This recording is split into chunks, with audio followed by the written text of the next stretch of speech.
जय माता दी, हर हर महादेव।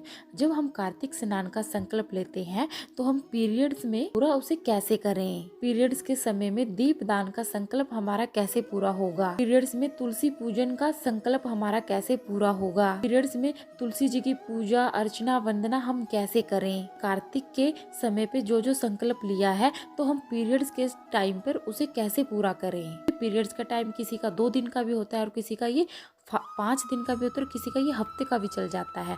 तो ऐसे में माताएं बहनें क्या करें। आज का पूरा वीडियो आपके लिए इसी पर लेकर आई हूँ। आप वीडियो को लास्ट तक जरूर देखें। शास्त्रों में सिर्फ इसको 3 दिन का ही बताया गया है, यानी कि 3 दिन का होने के बाद महिला चौथे दिन अपना सर धोकर पूजा अर्चना कर सकती है। पर हम लोग यानी कि हम महिलाएं इसको 5 दिन तक का लेकर चलती हैं। अगर आप 3 दिन में ठीक हो जाते हो तो आप 3 दिन तक ही चीज को मानकर चौथे दिन आप सर धोकर अपनी पूजा अर्चना कर सकते हैं। अगर आप 4 दिन में ठीक होते हो तो आपको 5वें दिन ही अपना सर धोकर पूजा अर्चना करनी चाहिए। ये कार्तिक के महीने में हम बहुत सारे संकल्प लेते हैं, दीप दान का, तुलसी पूजन का, बाहर अपने घर दरवाजे पे एक जोत जलाने का, अपने घर में अखंड जोत जलाने का काफी संकल्प हम लेते हैं। क्योंकि 12 मासों में से 11 मास तो भगवान श्री कृष्ण जी को अर्पित होते हैं और 1 महीना इसमें 12 मास में से 1 महीना स्वतः राधा रानी को अर्पित किया जाता है। रानी के द्वारा ही निर्मित है जो महीना है कार्तिक का। कार्तिक के महीने में हम जो भी पूजा अर्चना करते हैं, जो भी हम संकल्प उठाते हैं, जो भी हम आराधना करते हैं, उसका फल हमें 100 गुना जाकर बढ़कर मिलता है। कार्तिक का महीना इतना खास है। कार्तिक का महीना राधा रानी ने ही बनाया है और कार्तिक का महीना राधा रानी को बहुत ही प्रिय है। ये भगवान श्री कृष्ण जी को भी कार्तिक का महीना अधिक से अधिक प्रिय है, क्योंकि ये खुद राधा रानी ने मनाया है। चतुर्मास के बाद जब भगवान श्री विष्णु सोकर उठते हैं वो महीना भी कार्तिक का ही होता है।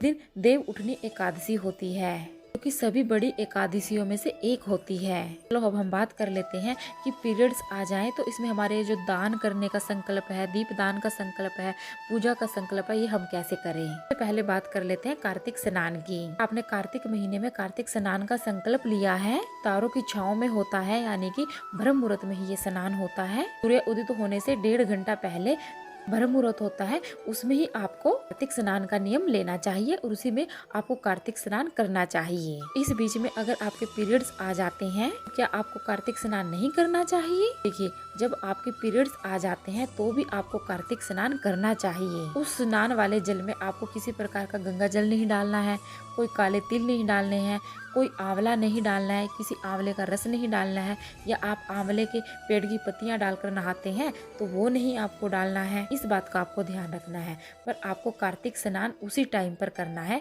जिस टाइम पर आप स्नान करते हैं। ये कार्तिक स्नान का जो संकल्प आपने लिया है ये बिल्कुल भी छूटना नहीं चाहिए।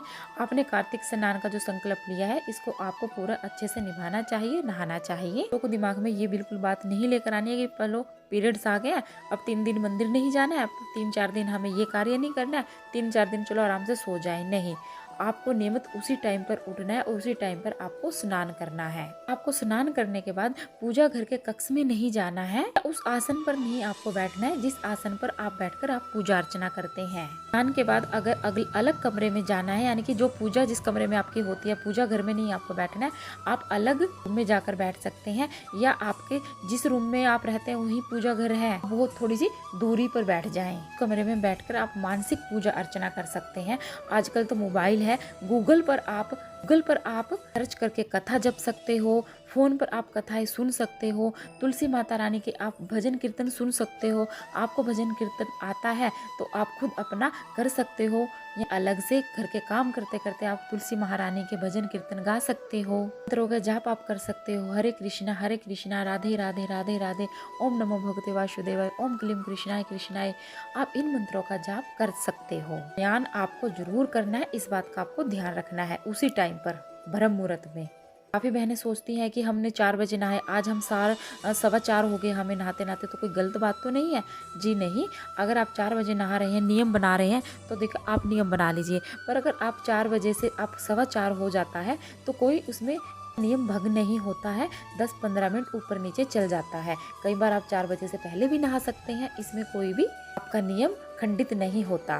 तो सुबह सुबह कथा नहीं सुन सकते हैं, मेरे फोन पे भी आपको हर रोज अध्याय मिलेगा, आप ये भी सुन सकते हो। बस आपको पुस्तक को हाथ नहीं लगाना है, छोटी छोटी बातों का आपको ध्यान रखना है। ऐसा करने से आपके कार्तिक स्नान का संकल्प नहीं टूटेगा, आपका कार्तिक स्नान संपूर्ण माना जाएगा। दूसरी बात कर लेते हैं कि दीप दान कैसे करें। कार्तिक के महीने में जब हमारे पीरियड्स आ जाते हैं, दीप दान का जो हमने संकल्प लिया है उसे हम कैसे पूरा करें। तो आपके पीरियड्स आ जाते हैं और आपने दीप दान का संकल्प लिया हुआ है, जैसे कि तुलसी जी पर दीप दान का, अम्मी के पेड़ पे दीपदान का संकल्प लिया है, पीपल के पेड़ पर आपने दीपदान का संकल्प लिया है, पथवारी की पूजा का आपने संकल्प लिया है। पर अगर आपके नियमित कोई दीपक जला दे, ये दीपक भी मैं उनके नियमित जला रहा हूँ, या आपके घर का कोई बच्चा जला दे कि हाँ ये दीपक मैं अपनी मम्मी की नियमित जला रहा हूँ, हमारे घर में हस्बैंड जला रहे हैं कि मेरी वाइफ ने नियम लिया है, अगर आपके बच्चों से आप जलवा रहे हैं तो मेरी मम्मी ने नियम लिया है। ऐसे नियमित करके आपके कोई आपकी हेल्प करने वाला हो, चाहे आपके घर की काम वाली भी क्यों ना हो,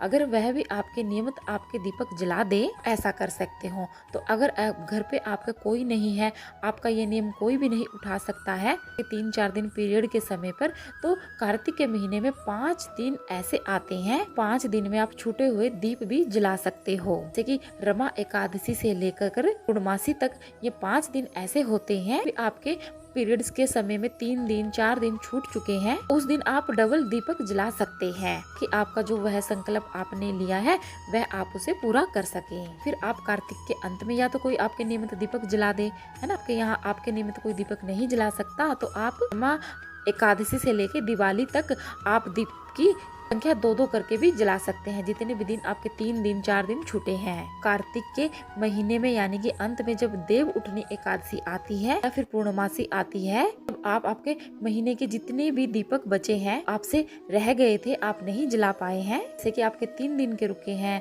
या आपके 5 दिन के रुके हैं, देव उठनी एकादशी के दिन पूर्णिमा तक को ये अपने दीपक पूरे कर लेने हैं।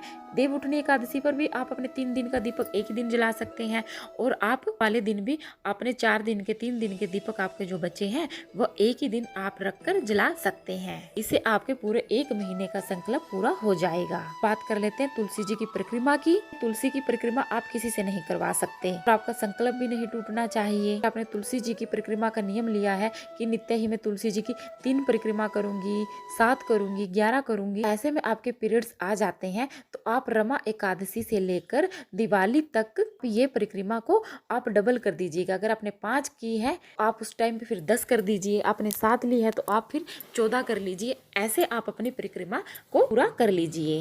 एकादशी से लेकर आप दिवाली तक ये 5 दिन जो होते हैं, इसमें आप अपनी परिक्रमा को डबल करके अपनी मनोकामना करके माता रानी को, हे माता रानी मेरी ये 5 दिन बीच में छूट गए थे, 3 दिन छूट गए थे, तो मैं ये परिक्रमा को डबल करके अपना महीने का संकल्प पूरा कर रही हूँ। आप ऐसे परिक्रमा कर सकते हैं।